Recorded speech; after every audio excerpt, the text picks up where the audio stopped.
আমি শর্মিলা রেসিপি বেঙ্গলে সবাইকে স্বাগত। আজকের রেসিপি হলো এগ পোলাও, সঙ্গে থাকবে সয়াবিন পোলাও।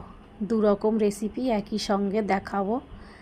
আর এই ধরনের এগ পোলাও খেলে তোমরা আর বিরিয়ানি খেতে চাইবে না, এতটা টেস্টি। একবার রেসিপিটা দেখে নাও আমি কী কী দিয়ে রেসিপিটা তৈরি করব। এখানে আছে ডিম সেদ্ধ করে রেখেছি আগে থেকেই।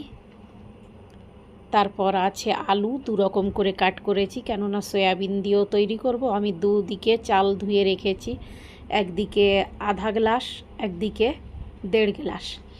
আর দুদিকে কড়াই বসিয়ে নিয়েছি। এখানে সাদা অয়েল দিয়ে নিচ্ছি, ছোট কড়াইতে মানে দিয়ে নিয়েছি। আর এখানে কড়াইতে সরিষা অয়েল দিয়ে আমি সয়াবিন, ডিম এগুলো ভেজে নেব। এখানে বেরিস্তা করে নেওয়ার জন্য পেঁয়াজ আমি কাট করে রেখেছিলাম, যেটা ছোট কড়াইতে আমি বসিয়ে দিয়ে নিয়েছি। বেরিস্তা তৈরি করে নিচ্ছি। আর এদিকে আমি কড়াইতে সামান্য একটু হলুদ আর লবণ অ্যাড করে নেব। এবার এখানে সয়াবিন আগে থেকে আমি গরম জলে ভিজিয়ে রেখেছিলাম, যেটা আমি এখন ভালো করে ভেজে নেব। এদিকে আমি সয়াবিন ভেজে নিয়েছি। আর এদিকে এই যে কিছু কিশমিশ, যেটা আমি ভেজে নিচ্ছি, সামান্য একটু কড়াইতে ঘি দিয়ে নিয়েছিলাম। কিশমিশ ভেজে নেওয়ার পর আমি এবার ভেজে নেব যেটা কাজু। কিছু কাজু তোমরা স্কিপ করতে পারো, কিন্তু কাজু কিশমিশ দিলে খুবই ভালো লাগে, যেটা একটা বিরিয়ানির টেস্ট। আর তোমরা একবার এইভাবে খেলে আর বিরিয়ানি কিনে খেতে চাইবে না, বাড়িতে এইভাবে তৈরি করে খেতে পারো। এখানে আমি কড়াইতে কাজু কিশমিশ ভেজে নেওয়ার পর কিছুটা অয়েল আরও দিয়ে আমি দু রকম করে কাট করেছি আলু, দেখতেই পারছো, কেননা সয়াবিন পোলাও আর এগ পোলাও বানাবো। সয়াবিন পোলাওর জন্য আমি ছোট করে কাট করেছি, এগ পোলাওয়ের জন্য বড় করে। এবার আমি একটু সামান্য হলুদ অ্যাড করে নেব আর কিছুটা লবণ। আর এইভাবে কিন্তু আমি ভেজে নেব। লবণটা আমি অ্যাড করে নিয়েছি। আর আগে আমি ছোট আলু বের করে নেব, যখন ভাজা হয়ে যাবে তারপর আমি বড় আলুগুলো ভেজে উঠিয়ে নেব। তোমরা চাইলে আলাদা করে ভেজে নিতে পারো, একসঙ্গে না তৈরি করো, যে কোনো একরকম তৈরি করবে, এইভাবেই করে নেবে। দু রকম মশলা তৈরি করে রেখে নিয়েছি, দেখতেই পারছো। স্টার ফুল, জয়ত্রী, বড় এলাইচি, দালচিনি, লং, এলাইচি এগুলো আমি রেখে নিয়েছি। দুটোর ভেতরে দু রকম রেসিপি তৈরি করব, যাতে তাড়াহুড়ো না করতে হয় আমার, এই জন্য আমি এদিকে সব গুছিয়ে নিয়েছি। চাল ভিজিয়ে রেখেছি, আধা ঘন্টা চাল ভিজিয়ে রাখতে হবে, আগে থেকেই ভিজিয়ে রাখবে। আর নাইলে সব আয়োজন করে তারপর চাল ভিজিয়ে রাখবে। এগুলো যতটা সময় ভাজবে ততটা সময় কিন্তু চালটা ভিজিয়ে রাখলে হয়ে যাবে আধা ঘন্টা। এখানে পেঁয়াজ আছে, এখানে আদা আর কাঁচা রসুন পেস্ট করেছি। এখানে বেরিস্তা আমার তৈরি করা হয়ে গেছে, নামিয়ে এইভাবে আমি একটু ছড়িয়ে রেখে নেব। আর আলুও আমি ভেজে নিয়েছি, ছোটোগুলো আগে নামিয়ে নেব সয়াবিনের জন্য। আর বড় আলুগুলো আমি এগ পোলাওর জন্য করে নেব, রেখে নিয়েছি, ওটাও ভেজে নিয়েছি কিছু সময়। আর এখানে দেখো ডিমগুলো আমি অ্যাড করে নিয়েছি অয়েলের ভেতর। এক এক করে কিন্তু আমি সবই ভেজে নিচ্ছি, তোমরা আলাদা করে ভেজে নেবে। দেখতেই পারছো দু রকম রেসিপি তাড়াহুড়ো করে আমি একটু তৈরি করে নিচ্ছি, তোমরা একটু বুঝে নিও।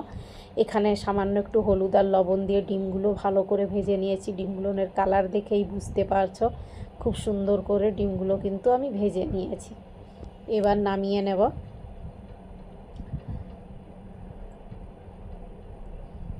আর তোমরা কিন্তু এইভাবে বাড়িতে তৈরি করে দেখো, বিরিয়ানি একদম বিরিয়ানির মতোই লাগবে। আর তোমরা অনেকটা পয়সা খরচ করে বিরিয়ানি কিনতে দোকানে যাবে না। এখানে আমি দিয়ে নিয়েছি দেখো ঘি, কড়াইতে কিছুটা সাদা অয়েল দিয়ে রেসিপিটা তৈরি করছি। এখানে আমি গরম মশলা অ্যাড করে নিয়েছি।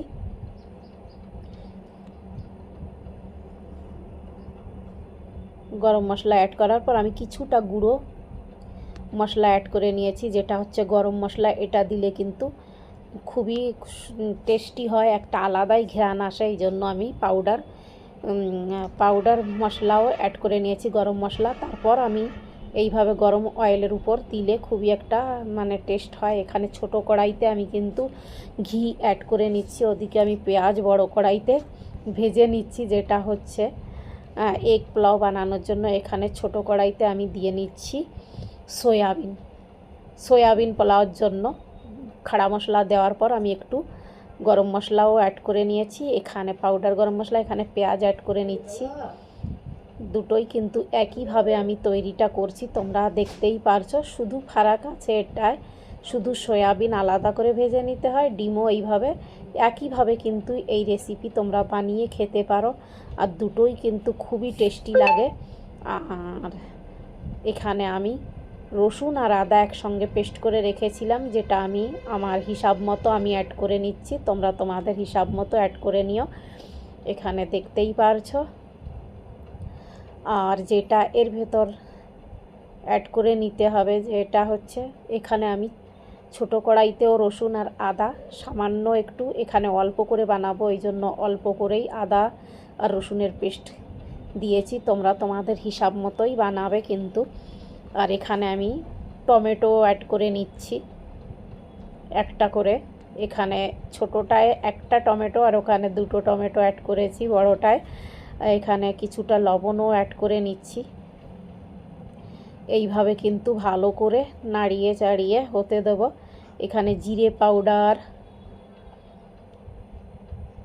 সঙ্গে এখানেও ছোট কড়াইতে আমি কিন্তু দুটো কড়াইতেই একসঙ্গে মশলা অ্যাড করছি। এবার আমি অ্যাড করে নিচ্ছি ধনিয়া পাউডার, একইভাবে কিন্তু দুটোই তৈরি করতে হবে। আর এখানে দেখো আমি কাশ্মীরি রেড চিলি পাউডার আর হলুদ, এখানে হলুদ অ্যাড করে নিয়েছি। এখন আমি ভালো করে নাড়িয়ে মশলাটা কষিয়ে নিচ্ছি, যেটা দেখো আমার ভিডিওটা করার সময় এখানে ঝালওয়ালা লঙ্কা পাউডারও অ্যাড করে নিচ্ছি, তোমরা ঝাল যেমন খাবে সেই হিসাবে। এখানে দেখো ভিডিওটা একটু ছোট হয়ে গেছে, আমি দই ছিল না, যেটা আমি 1 ঘন্টা আগে দুধের ভেতর লেবুর রস দিয়ে দইটা জমিয়ে নিয়েছি। দই ছিল না, তোমরা দইটা স্কিপ করতে পারো, কিন্তু দই দিলে এর একটু বেশি ভালো লাগে। এখানে কিন্তু আমি জিরে আর ধনিয়া পাউডার দেওয়ার পর কিছু সময় কষিয়ে নিয়েছি টমেটো দিয়ে। এবার আমি অ্যাড করে নিচ্ছি, গ্যাসের ফ্লেম কিন্তু লো করে নেবে, তারপরই দইটা অ্যাড করবে। আর এই যে গ্যাসের ফ্লেম লো করে, কিন্তু আমি কিন্তু লো করিনি, তবুও তোমরা কিন্তু নাইলে ফেটে যাবে। এইভাবে আমি দই দিয়ে ভালো করে মশলা কষিয়ে নিয়েছি। এবার 1 গ্লাস চাল হলে 1 গ্লাস জল দিতে হবে, তাছাড়া বাড়তি কিছুটা জল দিতে হবে। যেমন আমি এখানে 1.5 গ্লাস চাল দিয়েছি, তো 3 গ্লাস জল, 3.5 গ্লাস জল অ্যাড করব। আর এখানে আমি আধা গ্লাস মানে চাল দিয়েছি, তো আমি 1 গ্লাসের একটু বেশি জল অ্যাড করব। দুটো কড়াইতে কিন্তু আমি দুইভাবে রেসিপিটা তৈরি করছি। তোমরা কিন্তু যেমন 2 গ্লাস চালে 2.5 গ্লাস জল দেবেই। আর এখানে আমি কিন্তু লবণও অ্যাড করে নিয়েছি কথা বলতে বলতে, আর আমি কড়াই থেকে কিন্তু আলাদা পাত্রে ঢেলে নিয়েছি। এখানে আমি সয়াবিন আলু অ্যাড করে নিয়েছি।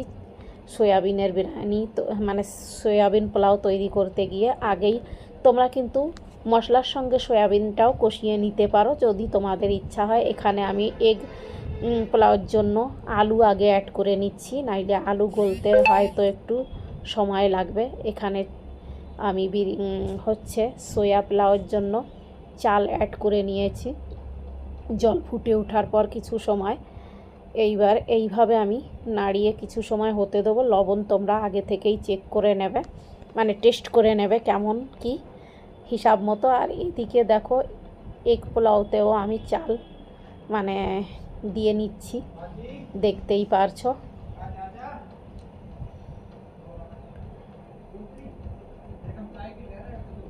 আর এইভাবে কিন্তু আমি 2-4 মিনিট হতে দেব, এইভাবেই দেখতে পারছো।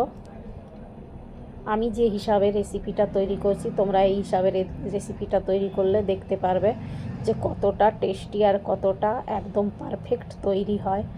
এবার দেখো এদিকে সয়াবিন পোলাও কিন্তু তৈরি, এখন দমে বসাতে হবে। তার আগে আমি ধনেপাতা অ্যাড করে নিচ্ছি, সঙ্গে অ্যাড করে নেব হচ্ছে চেরা কাঁচা লঙ্কা, আর এদিকে দেখো এগ পোলাও হতে থাক, মানে এখনও হচ্ছে, ওটা পরে দিয়েছি। এখানে কিছুটা গরম মশলা পাউডার এইভাবে অ্যাড করে নেবে তোমরা। আর এর উপর থেকে আমি কিছু বেরেস্তা অ্যাড করে নিচ্ছি। তারপর বেরেস্তা অ্যাড করার পর তোমরা কম বেশি অ্যাড করে নিতে পারো। এখানে কাজু আর কিশমিশ যেটা ভেজে রেখেছিলাম এটা আমি অ্যাড করে নিচ্ছি। আর কিছু ধনেপাতা অ্যাড করে আমি ঢাকা দিয়ে আমি দমে বসিয়ে নিচ্ছি। এটা এইভাবে 10 মিনিট হতে দেবো। 10 মিনিট পর অফ করে আরও ওইভাবেই রেখে নেব কিছু সময়ের জন্য। এখানে দেখো এটাও ফুটে উঠেছে, চাল দেখো উপরে ভেসে উঠেছে। এবার আমি এখানেও ধনেপাতা কাঁচা লঙ্কা অ্যাড করে নিয়েছি। অ্যাড করে নেওয়ার পর এবার যেটা হচ্ছে, তোমরা কিন্তু এইভাবেই, এখানে কিছুটা গরম মশলা আমি অ্যাড করে নিয়েছি। নেওয়ার পর আমি ডিমগুলো এক এক করে এইভাবে বসিয়ে নেব। যে ডিম আমি ভেজে রেখেছিলাম, আমি 6টা ডিম ভেজেছিলাম, 3 জন 2টো করে। আর তোমরা তোমাদের হিসাব মতো উপর থেকে আমি বেরেস্তা অ্যাড করে নিয়েছি। তোমরা এইভাবেই কিন্তু তৈরি করবে, একদম মনে হবে বিরিয়ানি খাচ্ছি। আর যদি আমার রেসিপি তোমাদের ভালো লাগে, এখানে উপর থেকে আমি অ্যাড করে নিচ্ছি কাজু কিশমিশ আর ধনেপাতা তো আগে থেকেই অ্যাড করে নিয়েছিলাম। এবার ঢাকা দিয়ে এটাও আমি দমে বসাচ্ছি 10 মিনিটের জন্য। এইভাবে দমে দেওয়ার পর এদিকে দেখো এই যে তৈরি করে নিয়েছি, দেখতেই পারছো, কেউ বলতেই পারবে না এটা যে এগ পোলাও বা বিরিয়ানি। আর দেখো এখানে পারফেক্ট তৈরি হয়েছে না? এইভাবে তৈরি, যদি তোমাদের যদি ভালো লাগে আমার রেসিপি, এই যে চলে এসো কে কে খাবে। আর এই ধরনের পোলাও যদি তোমরা তৈরি করতে চাও, আমার রেসিপি যদি ভালো লাগে, লাইক কমেন্ট শেয়ার করে পাশে থাকা বেল আইকনটাকেও ক্লিক করে দিও। আর ভালো থেকো। আর কেমন লাগলো কমেন্ট করে নিশ্চয়ই জানিও। কে কোথা থেকে দেখছো কমেন্ট করে জানিও।